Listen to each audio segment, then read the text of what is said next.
皆さんこんにちは。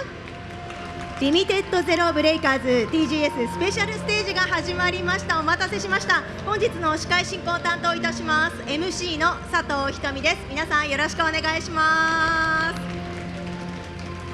ありがとうございます。さてこの番組は開発中の新作ゲームリミテッドゼロブレイカーズの最新情報などをお届けしていく番組です。本日は TGS ブレイカーズブース内からお届けしています。今日はね、現地にもたくさんのファンの方多くお集まりいただきまして、皆さん早くから集まっていただいてありがとうございます。すごいうちわですよね。それね、涼しいです。ちゃんといい感じです。あ、よかったよかった。そう、ファンの皆さんもね大勢駆けつけてくださっているんで嬉しいんですが、今回は TGS スペシャルステージということで最新情報からゲームプレイなどなど盛りだくさんでお届けしていきたいと思います。最後までご視聴よろしくお願いします。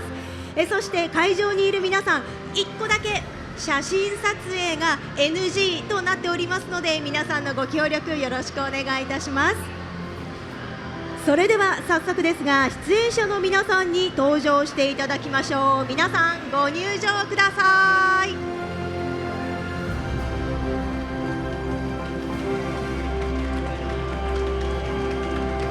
ようこそ。どうぞ皆さんおかけになってください。一気にステージ上が賑やかに華やかになってきましたね。ではですね、まずはゲストの皆さんからご挨拶順番にいただいていこうかなと思っております。それではまずはトップバッターです。小林さんからお願いします。はい、皆さんこんにちは。 TGS 楽しんでますか？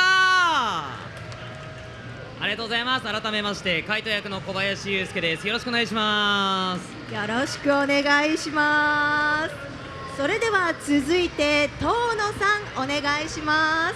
はい、皆さんこんにちは。わー、塩横の遠野ひかるです。よろしくお願いします。かわいい、よろしくお願いします。そして最後は田中さんお願いします。はい、皆さんこんにちは。リズ役の田中恵美です。よろしくお願いします。はい、よろしくお願いします。多分ね、ここをねじってここをねじって下げてすいません、マイクの高さに迷っております。僕たちそう、これね結構硬いんですよ。下をねじっていただくと上の部分が上下できるので、まずはねじっていただいて、あ、さすが小林さん慣れてますね。ありがとうございます。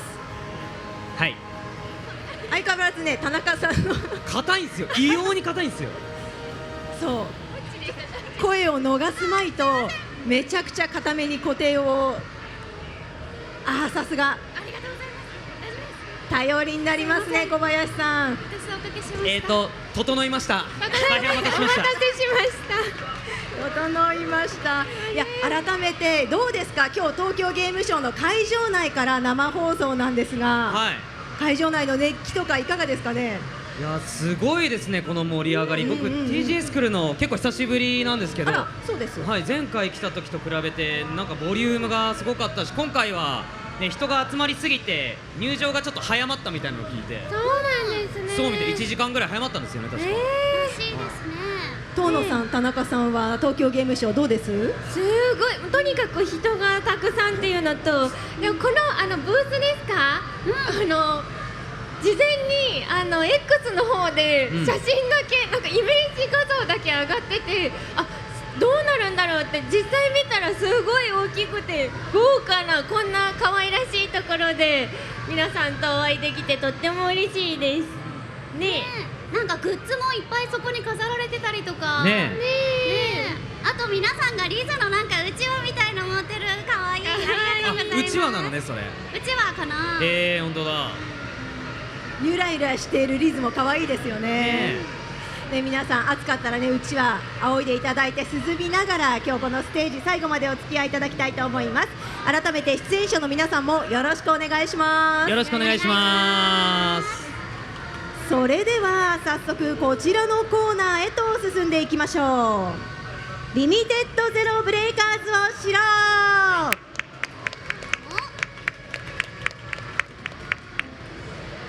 さてまずはですねリミットゼロブレイカーズどんなゲームなのかをご紹介していくコーナーになります。まずは小林さんからご紹介をお願いします。はい、紹介させていただきます。リミットゼロブレイカーズは韓国のゲーム開発会社ビッグゲームスタジオが手掛ける PC スマートフォン向けアニメーションアクション RPG です。 NC ソフトがパブリッシングを担当、そして角川が国内マーケティングプロモーションを担当している日韓競争プロジェクトとなっております。はい、ありがとうございます。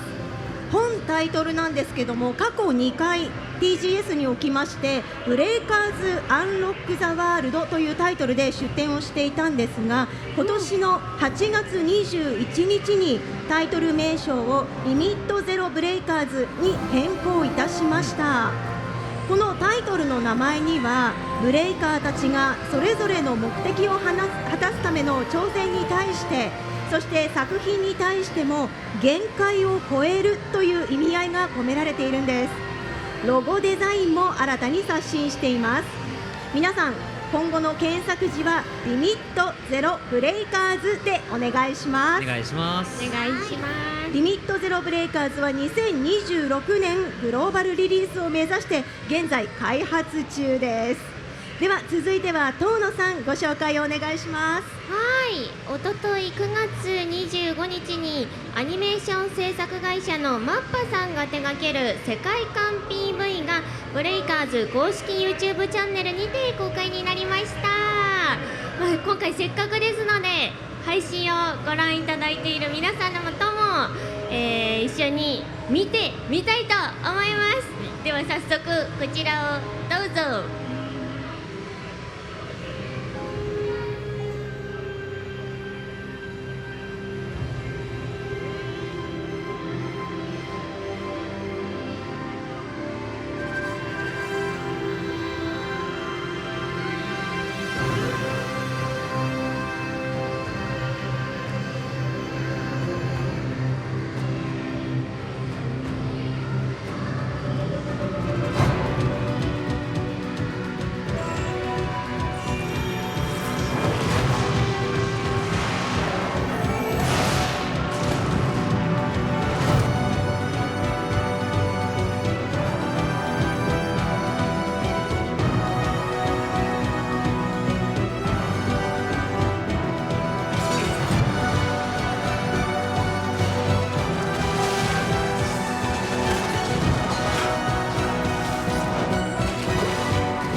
会場の大きいスクリーンで見るとまた迫力もすごいなと思ったんですけれども、制作はなんと日本を代表するアニメーション制作会社のマッパさん。リミットゼロブレイカーズの世界観をマッパさんが描くことでゲームの世界観がしっかりと感じられる内容に仕上がっていたのではないでしょうかと書いてあるんですけど、仕上がってますよね。ねありがとうございます。ありがとうございます。リミットゼロブレイカーズ公式 YouTube チャンネルにて視聴可能となっております。ぜひぜひご覧ください。リリースまでにどんなゲームなのかたくさんイメージをしていただけると嬉しいです。はい、遠野さんありがとうございます。マッパさんといえば数々の人気アニメーションの制作を手掛けている制作会社さんですよね。そんな大人気の制作会社さんが制作された PV 本当に豪華でした。皆さんぜひ繰り返しご視聴ください。では続いての紹介は田中さんお願いします。はい、私からはストーリーをご紹介させていただきます。無数の浮遊塔で構成された星セラフィア。各塔は島を飛ぶ先空艇によって行き来し、時には争い、時には攻撃して歴史を刻んできた。そんな混乱の時代を終わらせ、セラフィアのすべての浮遊塔を統一した男が現れた。人々は彼を皇帝と呼んだ。セラフィアに統一帝国を築き平和をもたらした彼は、その平和が永遠に続かないことを恐れていた。そこで皇帝は各地に散らばったアンゲロスのかけらを集め、すべての願いを叶える神の書庫への到達を目指した。皇帝は宣言する。神の書庫にたどり着いた者が次代の皇帝になると。元素の力を操るブレイカーたちはこの知らせに興奮し動き出した。次代の皇帝になりたい者、最強の力が欲しい者、不老不死を求める者、禁断の魔法を学びたい者、それぞれの願いを胸にアンゲロスの目を集め神の書庫を目指すブレイカーたちの冒険が今始まる。田中さんありがとうございます。皇帝であったり神の書庫、アンゲロスの目などなど気になるワードがたくさん出てきましたが、プレイヤーの皆さんはブレイカーとしてセラフィアで活躍していく物語となっているようですね。では続いてのご紹介は遠野さんお願いします。はい、かしこまりました。私からは物語の舞台となるセラフィアと序盤に出てくる2つの浮遊島をご紹介できればと思います。まずはセラフィアについてです。セラフィアとは創世神が宇宙に存在する無秩序なマナを選び集めて形作った星となっています。本当なら一つの大陸で構成された星になるはずでしたが、天使同士の戦争によりバラバラに砕け散り、無数の島々が浮遊する現在の姿となってしまいました。空を漂う島は高度が異なり、距離も離れているため、大陸間の移動には先空艇が必須となっています。続いて2つの浮遊島です。1つ目のアルカナ大陸は巨大な湖がある穏やかな雰囲気の浮遊島です。あちこちに古い遺跡の残骸があります。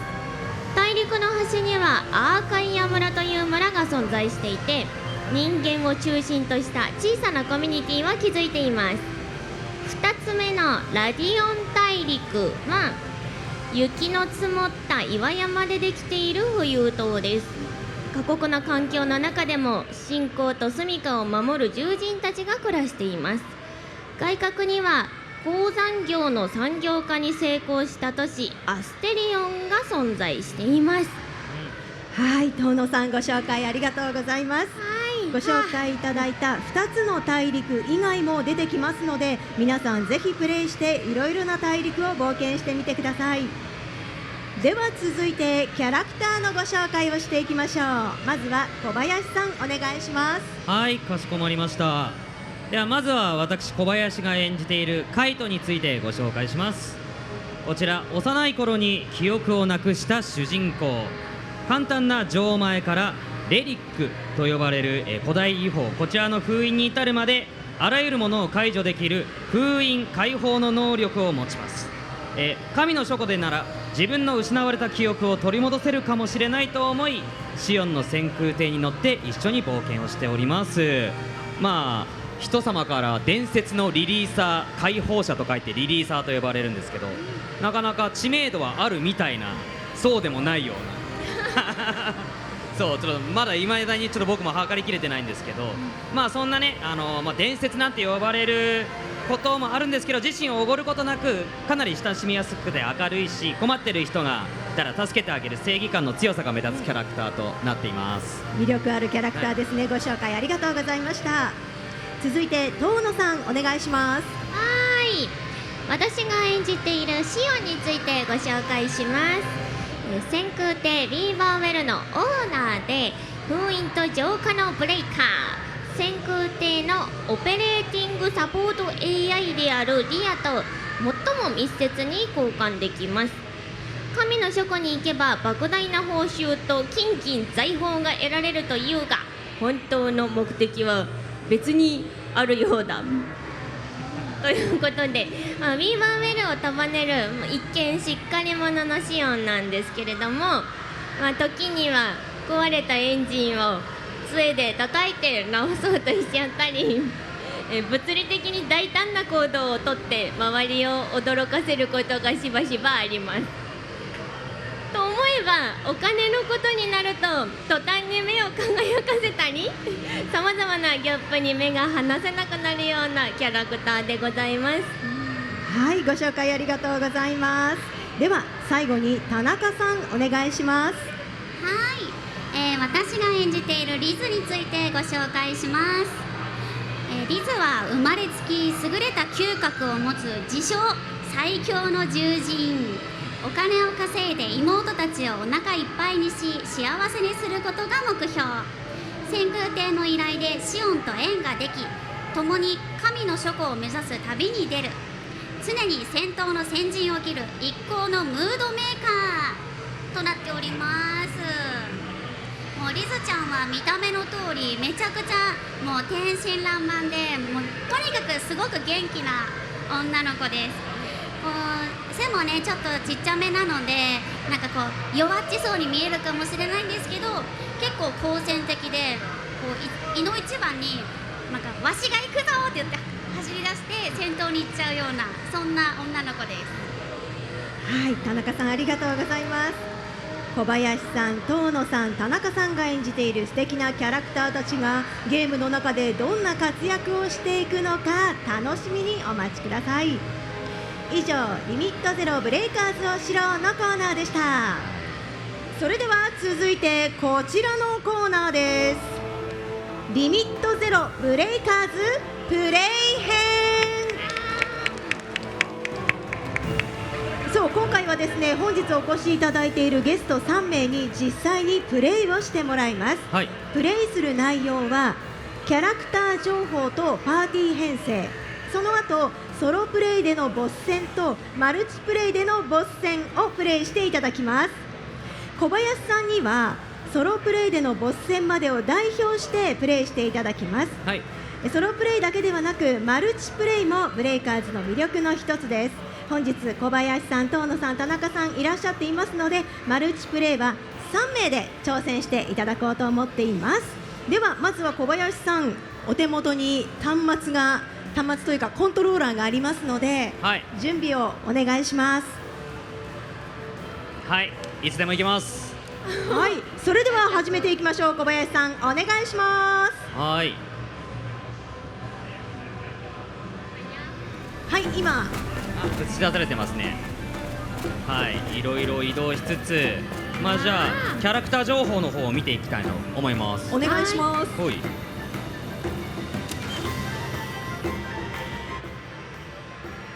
俺の解放の実力？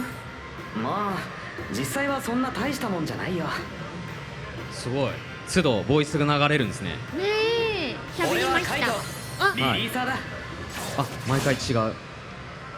はい、まあ武器を変えたり覚醒、さらに強くなったり装備も選べると。気が合う仲間ってのは浄化が必要なの？いつでも言ってね。いつでも言ってね。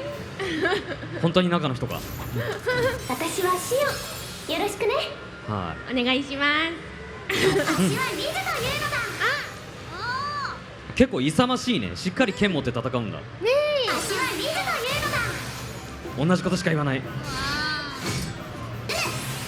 の力が必要か？そしてすごいキャラクター紹介のところがめちゃくちゃ動いてますね。そうなんですよ。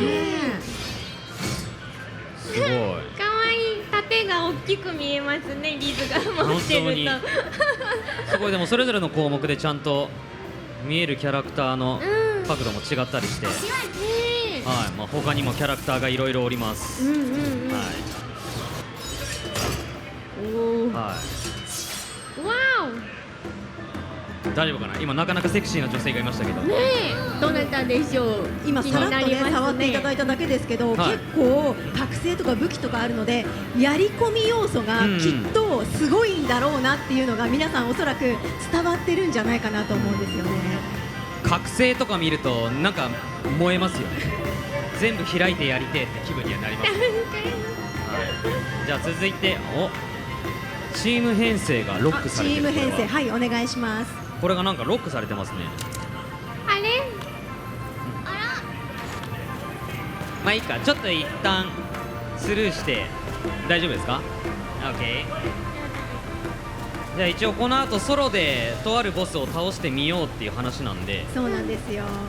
ここはもう代表して小林さんにソロで挑戦をしていただこうと考えています。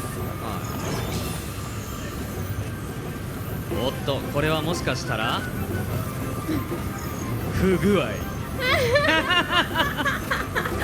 てますか？出た出た。合ってますか？これがゲームショーの醍醐味だ。いいですね。確認しまあ、す。下から入ります。まだね、開発中ということ絶賛そうなんですよ。ですよね。本日はお試しプレイということで、じゃあとにかくカイトの走りをご覧ください。さっそうと走っております、カイトさん。広いですね。ね、こんなに走っても息切れしません。さすがだな。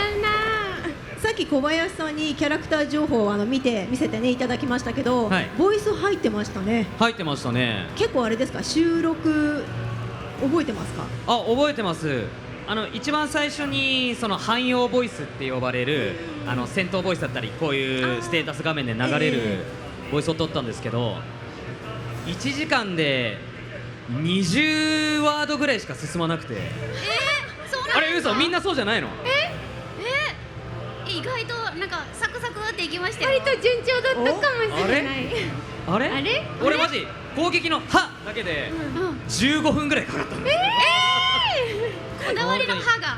そう、なんか何パターンか聞かせてくださいってやって審議が入り、そこからさらにディレクションを重ねでやってたら本当に1時間で20ことぐらいでこれ何年かかんだろう思った。実際どのくらいかかったんですか？あ、でも実際何日かに分けて収録したんですけど、1日目でだいたい100ワードぐらいこなして、でもあとは3日ぐらいでストーリーも含めて全部取り切ったかなとは思います。ちょっとショックだった。あれでも小林さんがやってくださったのをもとにこんな感じの素材が欲しいなっていうのが皆さんあったのかもしれない。トップバッターだったんですか？きっとそうなんですよ。そうであってほしい。きっとそこでブラッシュアップされて、すごいスムーズに私たちはやらせていただけたのかもしれないです。そうかもしれない。じゃあ僕が礎となりました。ありがとうございます。スタートはやっぱりね、いろんなパターン聞きたくなりますもんね。そうみたいですね。いや、やっぱ戦闘ボイスだったんでなかなかの喉の消費がありましたね。そうかそうですよね。結構力強いですもんね、あれもね。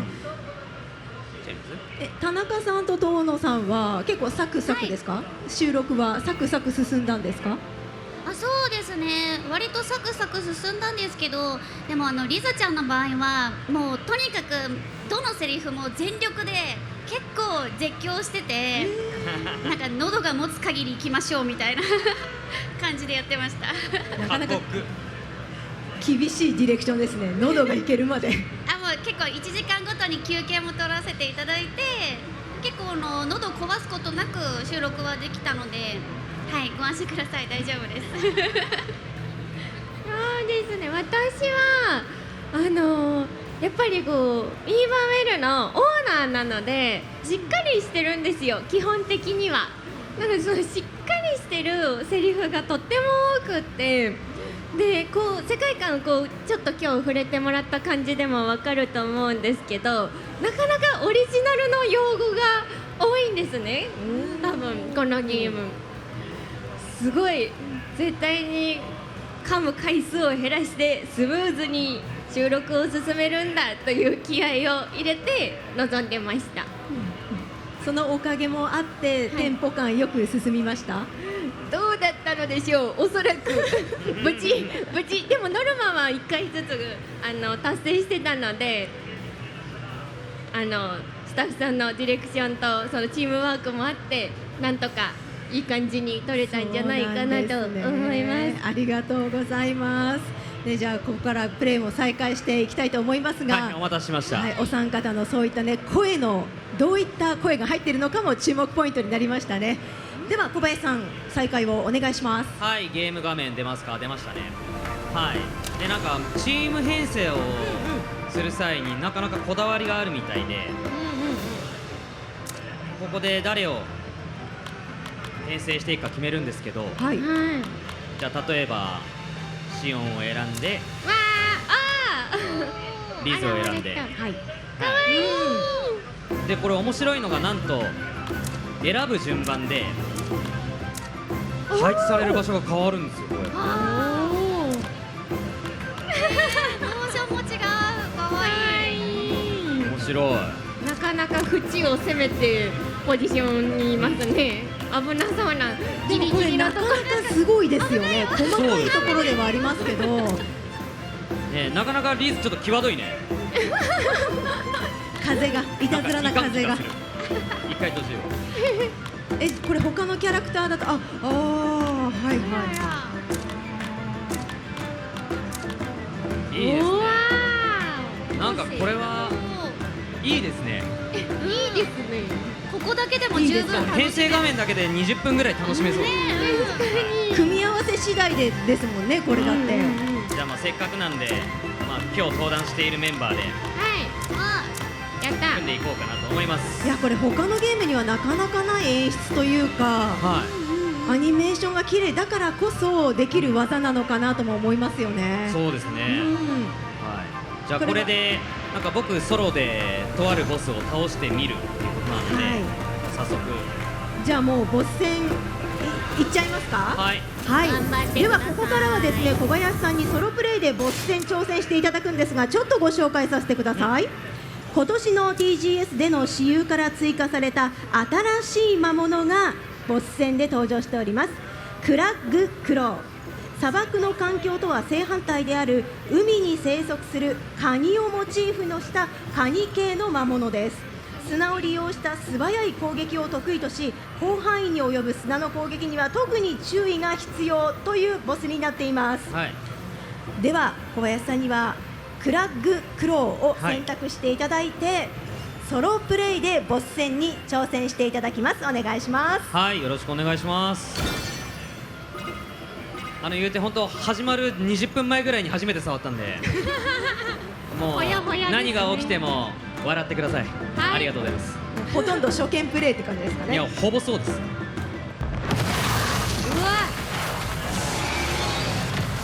結構迫力ありますね。とってもカニいや無理だろこれ。いやなんか基本的になんかボタンをずっと連打してるだけでもすごいいい攻撃が出るらしく、でなんか敵の目が光った時に回避だったりパリーっていうんですかのができるみたいなんで、はい。わ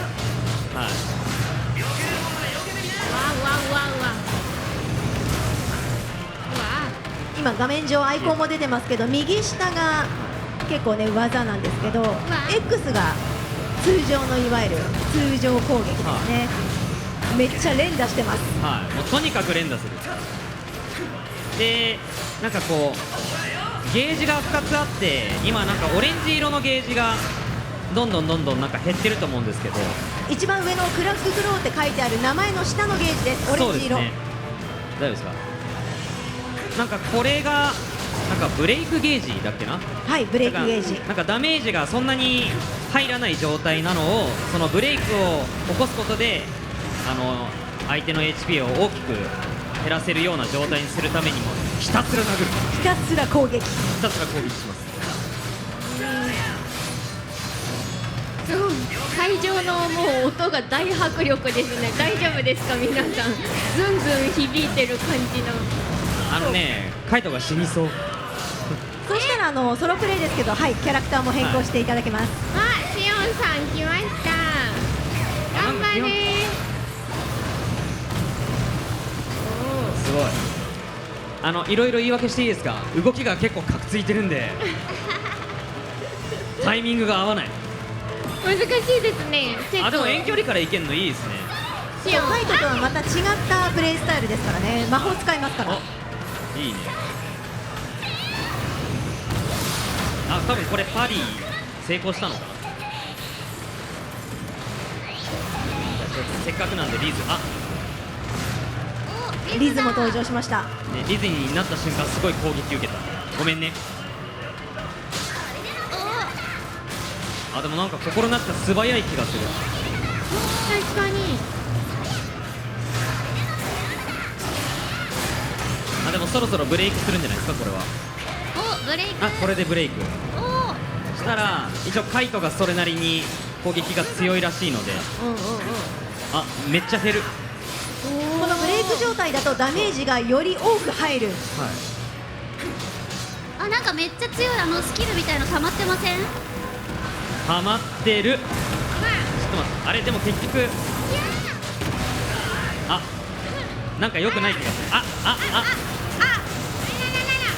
キャラクター変更しますか？いや、なんかダメージを受けてもらうのは申し訳ないの。やばいやばい。すごい。ごめん、リズ生き逃げ。リズ頑張って。頑張ってあ、なんか、あ、すごい滑らかになった。いけるぞ。よかった。あ、吹っ飛んだ。いいですよ。 HP も結構半分くらいまで削れてます。もう一回ブレイクをしたらちょっと技を出そうと思います。頑張れ。すごい。あともうちょい、あともうちょい。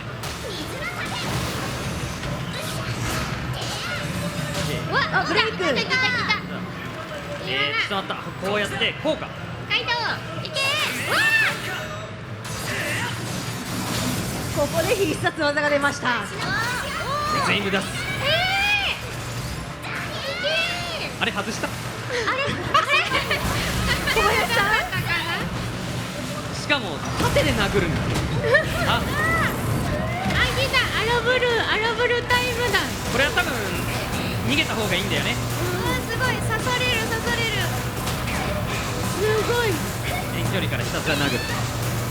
めっちゃ硬いんだけどこの人。ちゃんと強いですね。こんなソロで初めてやってみましょうのレベルではないのでは。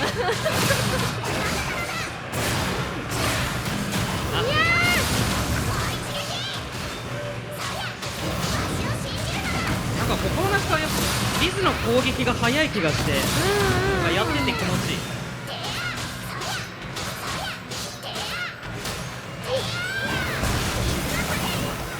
逃げられた。あともうちょっとなんですけどね。あと少し。小林さん、いいとこ見せてください。あ、頑張ります。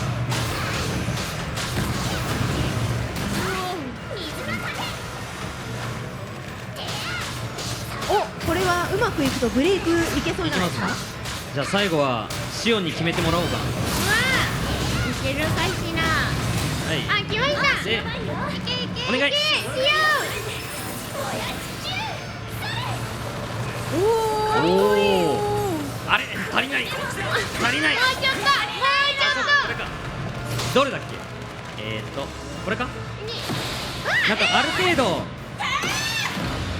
そうなんです HP が減ると先空艇が助けてくれるらしいです。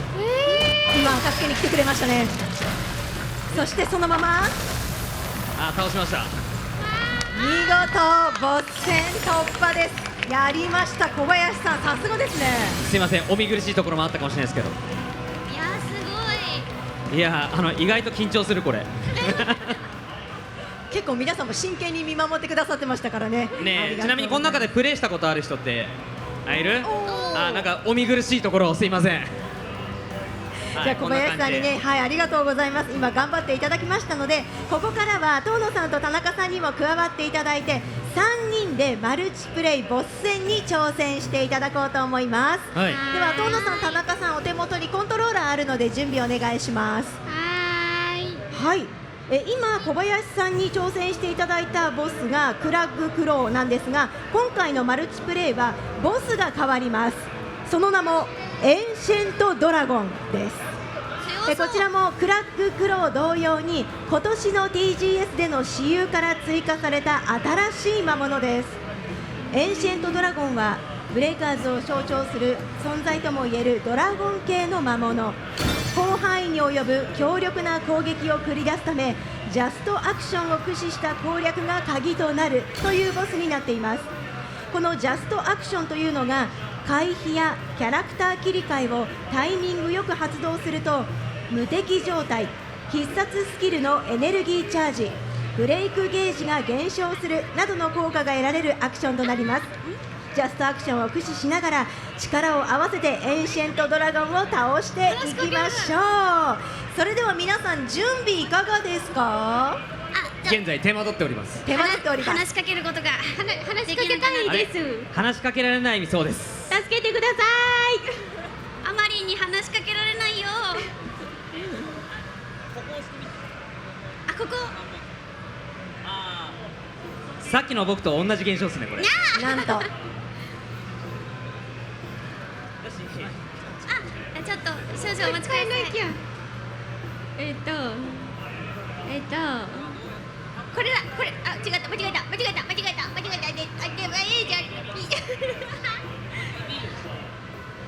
じゃなかったです。あ、これです。行きました。これ？小林さんは準備 OK ですか？はい、僕はが多分ホストになってるので、お二人が入遠野ってくる。さんはどんな感じですか今？シオンさんにしたいなって思っているところ。思っているところ。はいなりました。あ、なりました。よかったでで。きますした。それでマッチング。マッチングはここ。そうですね。あーマッチングをしていただいて来ました今お、あれ？カイトが二人。そういうパーティーもあります。リズが来ました。ということはこれで準準備備が整ったという状況でしょうか？押しちゃいました。ではマルチプレイボス戦エンシェントドラゴン皆さんで力を合わせて倒しちゃってください。頑張るぞ。いやー、強そう。ねどうしましょう。これは痛い。これはどう？とにかく叩けばいいんでしょう。とにかくはい攻撃してください。なんだダメージ量が。いやでもそもそもこのエンシェントドラゴンのビジュアル皆さんどうです？めっちゃかっこよくないですか？ね、うなずいてますけど。さ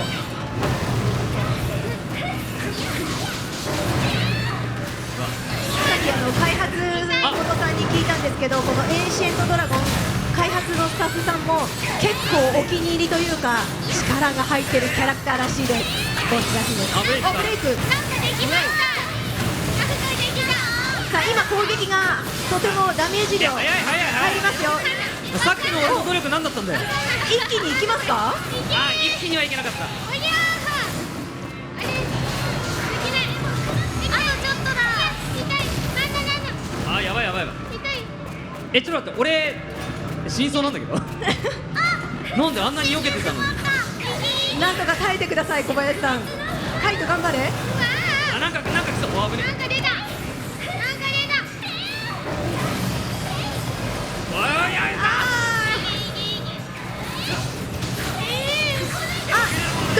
どうだ行くか？え、なに行きました。いつの間にボス突破。気づいたら終わってた。気づいたら終わってた。でも S ランクって一番上じゃないですか。あ、そうですね。チャレンジ成功 S ランクすごい。もうどなたが最終的にとどめを刺したのかちょっとわからなかったですけど。多分僕ではないと思います。しようかな。こいつはもう倒れちゃってたからうんじゃあそうかも。シオン。ありがとうシオン。やったカイト以上に物理だった。皆さんどうでしたか？マルチプレイで力を合わせてボス討伐していただきましたが。いや、僕はソロでやったからわかるんですけど、超絶楽ちんでした。だって HP の減り方が半端なかったですよね。半端なかったですね。いやもっといっぱいこうマルチでやるからこその戦略を練るとかこうやり込み要素を理解してから強い敵に立ち向かうっていうのが楽しそうだなというふうに思いました。なんかこのタイミングでこの技を使ってほしいとか相性とかもありそうな気がしますね。そうですよね。なんか本当攻撃以外にもなんか元素攻撃だったりとかもっと複雑なシステムあるみたいなんで、多分やり込めばもっと楽しくできるのかなと思いましたね。おっしゃる通り、やり込めばやり込むほど魅力があふれてくるのがこのゲームの特徴と言えるんじゃないでしょうかね。実際皆さんも東京ゲームショウでね、せっかくの機会なので使用してみてください。ということで、東京ゲームショウ明日日曜までです。皆さんブースへ来て遊んでいってください。以上、リミットゼロブレイカーズプレイ編でした。ありがとうございます。では皆さんも PC は一旦閉じていただいて、さあこれでここからはゲストの皆さんのお顔がよりクリアに、ね、会場にお越しの皆さんにもご覧いただけるんではないでしょうか。それでは続いてのコーナーへと進んでいきたいと思います。続いては TGS スペシャル朗読劇。今年の4月に開催されたニコニコ超会議2025で発表しましたが、ブレイカーズのメディアミックスが進んでいます。今回この東京ゲームショウの会場内ではブレイカーズのコミック&ノベルお試し版を無料で配布しています。ゲームのリリースに先駆けてブレイカーズのキャラクターの物語がコミックとノベルお楽しみいただけます。ブレイカーズブースで配布しておりますので、皆さんぜひご覧になってください。そして今回ブレイカーズのノベルをですね執筆いただいています青塚総司先生に TGS スペシャル朗読劇のシナリオを執筆いただきました。今回はゲストのお三方にこの場で朗読劇を行っていただきたいと思います。東京ゲームショウでの朗読劇ということなんですが、いかがですか皆さん。周りの音にかき消されないか心配です。そうですよね、結構賑やかですからね。そうですね。なかなかない機会ですね。このような中で朗読劇をさせていただくの。はいレアです。ではどんな物語が紡がれるのでしょうか。会場の皆さん、そして配信をご覧の皆さんも耳を澄ませてぜひ物語味わってください。それでは行きましょう。小林さん、遠野さん、田中さんによるスペシャル朗読劇スタートです。すべての願いが叶うとされている場所、神の書庫。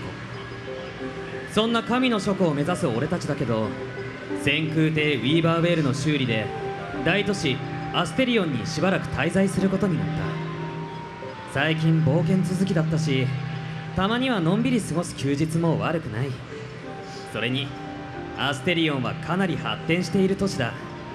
観光にレジャーに大抵のことはできるけれど、楽しい休日を過ごすにはそれなりにお金が必要になるわけで、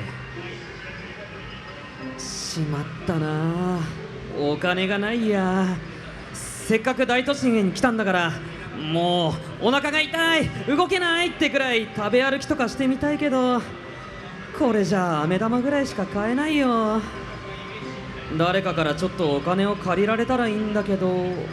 あ、シオン、ちょうどいいところにいた。どうしたの？カイトは他のみんなみたいに遊びに行かないの？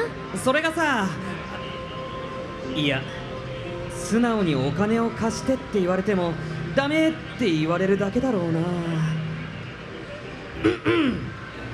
普段言ってなかったけど、シオンのポニーテールすごく似合ってると思うよ。何よ急に。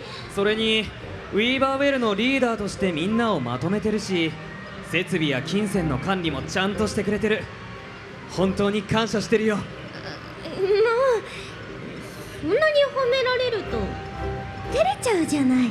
だからお金を貸し、それはダメ。そんな即答しなくたっていいじゃないか。最後まで言わせてくれよ。お金をかまで言ったら貸してしか続かないでしょ。ダメよ。なんで？少しでいいんだ。だってお金ないんだもん。え？貯めてた資金全部ウィーバーウェルを修理するために使っちゃったの。それでも少し足りなくて、私のお小遣いからも出したんだから、私の方がお金を貸してほしいくらいよ。そんな。困っているようだなカイト。そしてシアン。リズ。話は聞いていたのだ。困っているのなら最強の忠人であるわしが助けてやろう。さすがに仲間同士でお金の貸し借りをするのはちょっと。遠慮することはない。こんなこともあろうかとわしは普段からちゃんと貯金をしているのだ。さっきも妹たちにお小遣いをあげたところで、あれおかしいな。さっきポケットに入れたのだが、リズはポケットの中身をひっくり返し、尻尾の裏から耳の中まで探している。しかし目当てのものは見当たらないようで。間違えて妹たちに全部渡してしまったのだ。それは大丈夫よリズ。妹さんたちいい子だからちゃんと帰ってくるわ。カイト、シアン、よければお小遣いを貸してもらだからお金がないんだって。お金がないのなら働いて稼げばいい。ギルドで素材収集のクエストを受注した俺たち3人はアステリオンの北にある洞窟を訪れていた。それで今回のクエストは何を集めればいいんだ？血類だけっていうキノコみたい。集めた分だけ報酬をくれるんですって。血に涙にキノコ？それ本当に食べ物なのか？みたいよ。ほらこれじゃないかしら。物騒な名前の割に青くて綺麗なキノコなのだ。そうね、このキノコをたくさん集めればいいみたい。それならわしの嗅覚に任せるのだ。確かにリズの嗅覚なら頼りになりそうだ。では香りを覚えるために味見よう。これはなかなかしっかりした噛み応えにすっきりとした味わいで、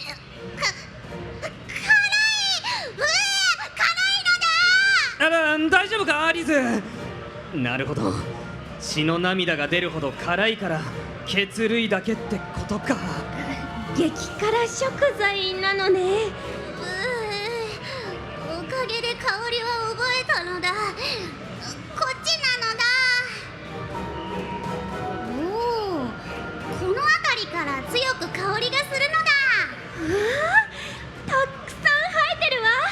お手柄よリズ。それはつまり魔物も食べないってことじゃないのか？こんなもの食べる人の気が知れないのだ。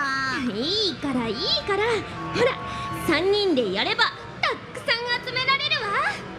シオンは手を叩いてその場を仕切る。俺たちは洞窟の中を歩き回りながら血類だけを集め始めた。それにしても静かな洞窟だな。そうね、魔物が出るって聞いていたけれど気配もしないわ。きっと魔物たちも休日を過ごしているのだ。なんだこれは。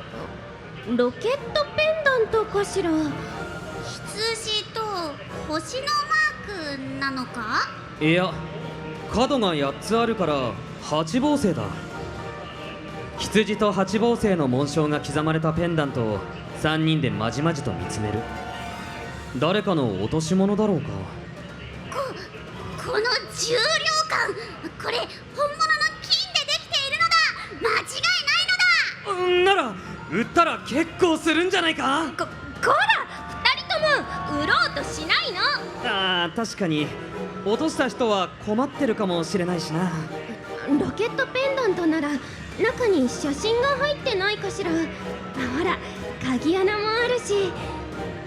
よし、私がステッキで叩けばきっといい感じに開いて。待ったそんなことしたら壊れちゃうよ。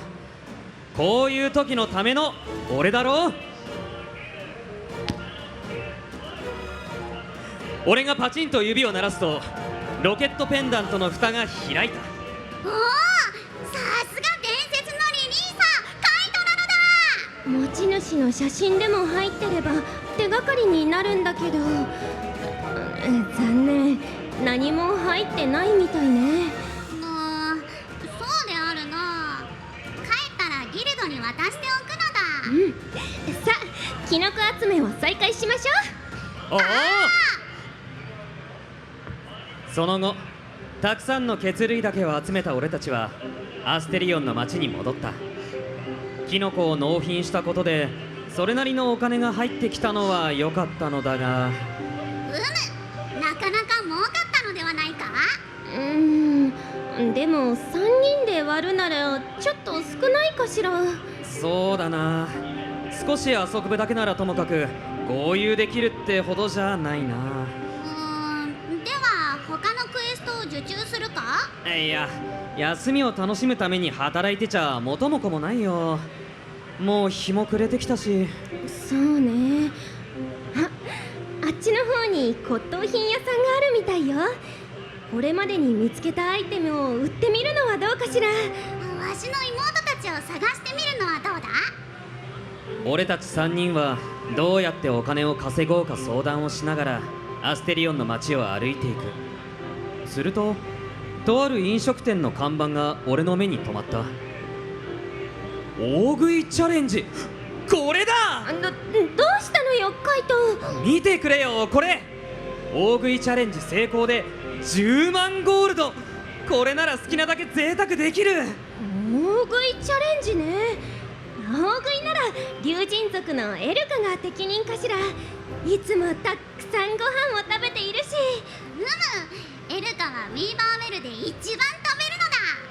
本人は恥ずかしがっておるが。確かにエルカならクリアできそうだけど、朝から見かけてないし、ここは俺に任せてくれよ。すいません、この大食いチャレンジに挑戦させてくれないですか。俺が大食いチャレンジに申し出ると店主は快諾してくれた。俺は店の席に座りながら料理が来るのを集中して待つ。店主さんが話してたけど、ちょうどさっき新鮮な食材が入ってきたんですって。自信はあるのかカイト。あるよ。お昼ご飯食べてないし。微妙に不安になる回答なのだ。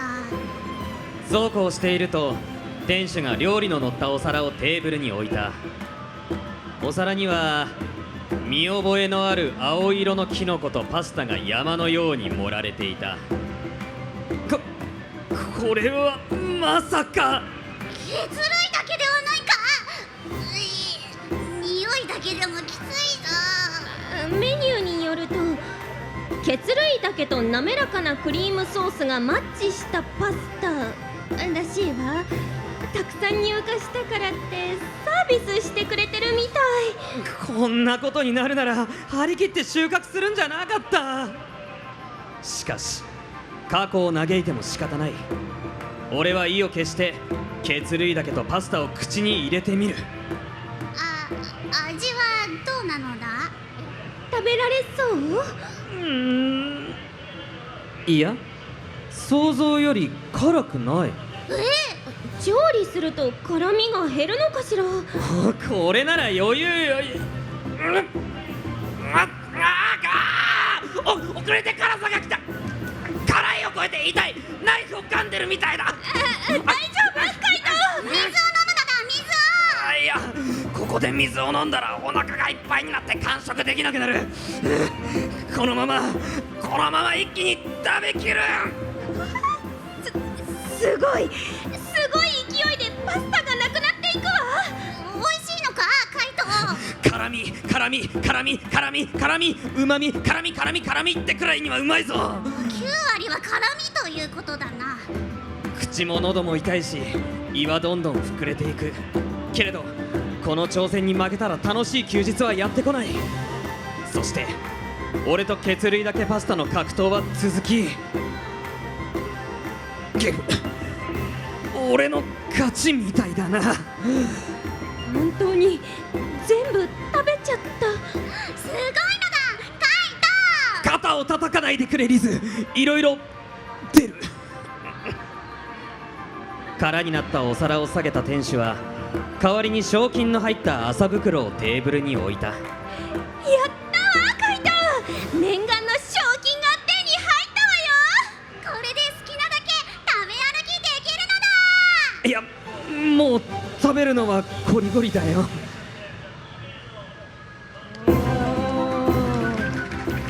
小林さん、遠野さん、田中さん、ありがとうございました。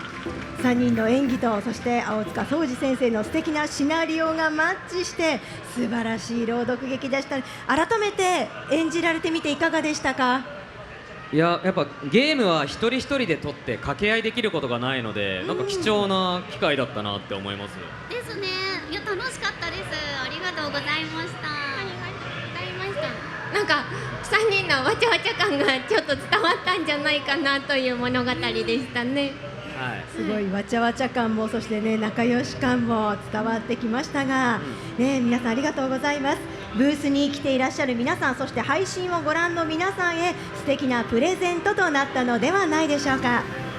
今回3名に朗読いただきましたこちらのストーリーですが、ブレイカーズブースで現在無料配布しているノベル作品のスピンオフストーリーとなっています。こちらが収録されているコミック&ノベルお試し版もぜひご覧になってください。3キャラクターがコミック、ノベル、そしてゲームの中でどのような活躍を見せるのか楽しみですね。ラノベ情報を含め最新情報はブレイカーズ公式サイトなどで発信しますので、チェックをよろしくお願いします。ということで以上 TGS スペシャル朗読劇でした。ありがとうございました。それでは続いて最後のコーナーへ進んでいきましょう。リミットゼロブレイカーズ最新情報。こちらのコーナーではブレイカーズに関する最新情報をお届けしていきます。ではまずは最初のご紹介、小林さんお願いします。はい、かしこまりました。最初の情報は未解禁だった3キャラクター分の声優を発表いたします。エイダン役には細谷義正さん、バール役には田辺瑠衣さん、そしてエルカ役には相沢さやさんが担当していただくことが決定しました。そして今回3名の方にはコメントも頂戴しておりますので、順番に私と遠野さんと田中さんにて、読み上げさせていただきます。まずは英断役の細谷さんからのコメントです。キャラクターを作り上げていくときに難しいと感じたことがあって、虚構の世界を作る上での自由なイメージを表現しづらくなってきているのかなと思ったことがありましたが、最終的にはバランスのいい感じになったので、それについて考えるいい機会をいただけたと思っています。複数の人間が集まってのものづくりではそれぞれの意見をまとめることは簡単ではないけれど、課題が見えた気がしていい時間でした。力強いキャラクターではあるけれど、その中にいろんな印象や表情を感じていただけたら幸いです。自分も好きなキャラクターなので皆さんにも楽しんでもらえたら嬉しいです。はい、続きましては、はい、続きまして、バール役の田辺さんからのコメントです。ビジュアルの通りセクシーなお姉さん、バール特有の色気があって演じていてとても楽しかったです。登場人物たちとの掛け合いの中で見せる大人の余裕さと、戦いの中での強さと凛々しさを表現できるように大切に演じてまいります。何卒よろしくお願いいたしますといただきました。それじゃあ続いてエルカ役の相沢さんからのコメントです。エルカは獣人族の女の子です。しかしながら獣人族の成人の証が自分だけにないという点からコンプレックスを抱え、消極的で恥ずかしがり屋さんな性格になってしまいました。仲間と出会い、どんどんエルカが明るく素直になっていく姿はとても微笑ましく感じました。敵だってビシバシ倒せちゃいます。そしてまたさらに別の顔も持っていて、演じ分けも楽しかったです。僕っ子竜神族エルカをぜひ可愛がっていただけましたら嬉しいです。はい、皆さんありがとうございました。素敵なキャストさんとコメント嬉しいですね。ありがとうございます。では続いての情報紹介を遠野さんお願いします。はい、かしこまりました。続いては CBT クローズドベータテストの実施が決定いたしました。リリン、CBT についての詳しい情報は追って公開となりますが、皆さんいち早くリミットゼロブレイカーズをプレイできる機会をお楽しみに。詳細は後日公式サイト、公式 X などでご案内しますのでお見逃しなく。はい、遠野さんありがとうございます。リリース前の重要なタイミングですので、皆様たくさんのご応募をお待ちしております。続いてがラストになります。最後は田中さんお願いします。はい、皆さんリミットゼロブレイカーズがいつリリースされるか気になりますよね。リミットゼロブレイカーズは2026年グローバルリリース予定というところまでは皆さんもご存知かもしれないんですけれども、本日さらに詳しいリリース時期をご案内します。リミットゼロブレイカーズは2026年上半期リリース予定となります。刻むな。わー、刻みますね。あっという間にねやってくると思います。皆さんぜひ2026年上半期のリリースをどうぞお楽しみに。はい、田中さんありがとうございました。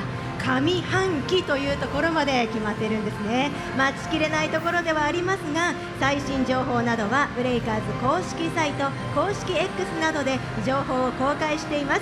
ぜひチェックしてください。以上、リミットゼロブレイカーズ最新情報でした。ということで楽しい時間があっという間です。そろそろ生放送エンディングのお時間が近づいてきてしまいました。最後に小林さん、遠野さん、田中さんから一言ずついただきたいと思います。まずは田中さんからお願いします。はい、改めまして田中あゆみです。なんか今回は本当に朗読をさせていただいたりだとか、実際にプレーをさせていただいたりとかして、より一層このブレイカーズがどんなゲームなのかっていうのがより私たちも感じられましたし、皆さんもすごく実感できたんじゃないかなと思います。なんか知るきっかけになっていたら嬉しいなと思いますので、みんなぜひブレイカーズをプレイできるようにいっぱい勉強しておくんだよという気持ちで、皆さんぜひ布教してください。よろしくお願いします。田中さんありがとうございました。では続いて遠野さんお願いします。はい、改めましてシオン役の遠野ひかるです。本日はご来場いただきまして、そして配信をご覧いただきましてありがとうございます。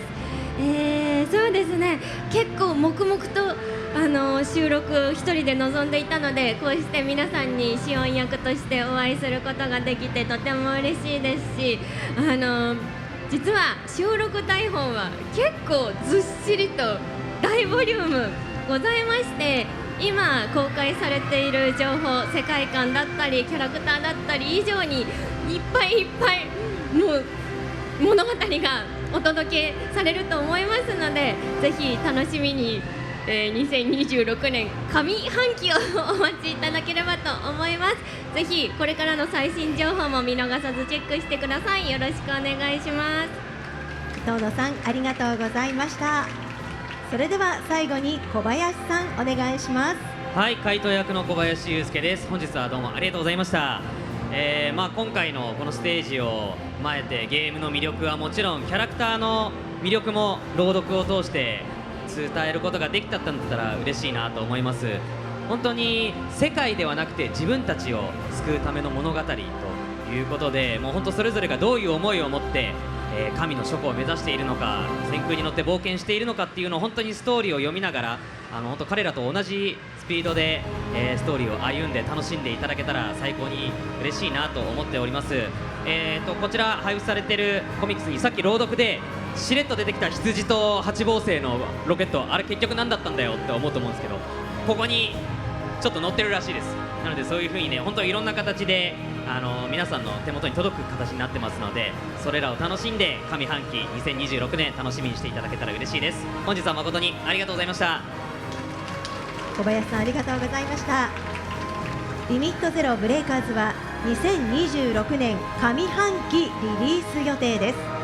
コミックやノベルなどリリースまでに様々な展開も準備していますので、リリースまでどうぞお楽しみに。本日は最後までご視聴いただきまして皆さん本当にありがとうございました。